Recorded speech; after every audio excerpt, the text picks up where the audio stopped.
Hi, I'm Sydney. Welcome to my Flock and Squawk.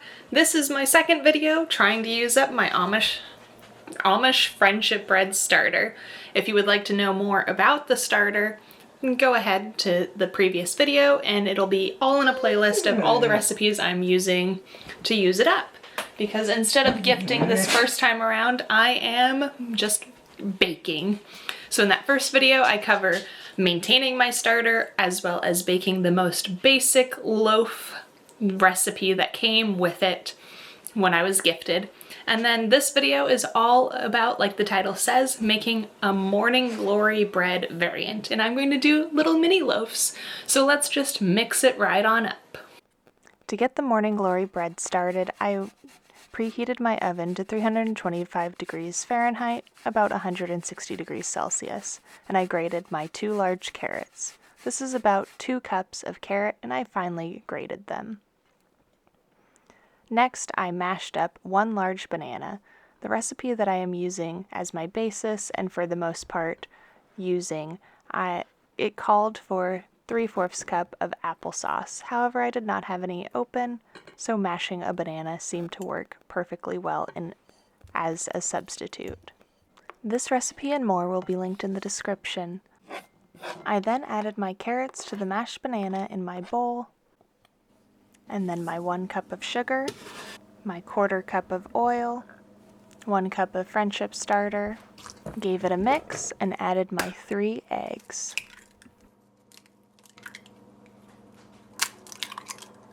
I gave a little mix between each egg to ensure that everything was fully incorporated. I also added chai spice instead of just plain cinnamon to the bread.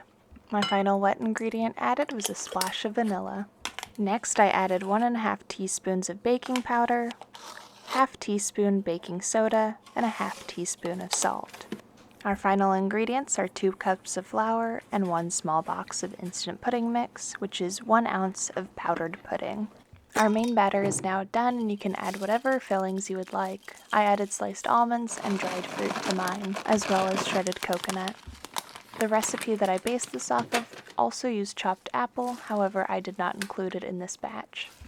I decided to bake mini loaves. I have a pan that is 18 total mini loaves at a time, and this batter was enough to make 15 mini loaves. Each of them I lined with paper and just used a measuring cup and a mini spatula to fill each of them. I then topped with chopped almonds and baked for about 20 to 25 minutes, and they were perfect. So my mini loaves are all ready. I sprinkled on some tiny slivered almonds like I put in the batter, and it filled up all but 3 nooks, or little loaves, of my loaf pan. As you can see, I have the obviously bigger size of it. And so this is just going to go in the oven, and I'm going to play it by ear for baking it. And the recipe that I am basing this off of starts at 325 for temperature, so I will let you know what my final baking time is for these mini loaves. It's always different when you change out what type of pan you're using, so I'm just going to be conservative with my times, just shorter than what I think it will probably be, and then just, yeah, check it, and I will show you the final product once they come out of the oven. Alright, so the Morning Glory mini loaves just came out.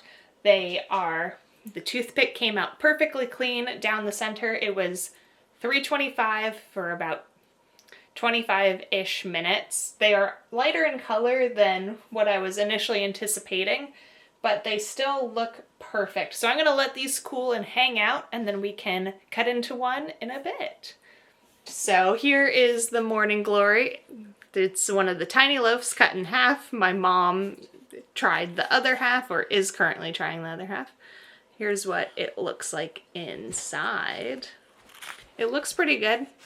Like I said, it's a little bit lighter than what I initially anticipated, but let's give it a try.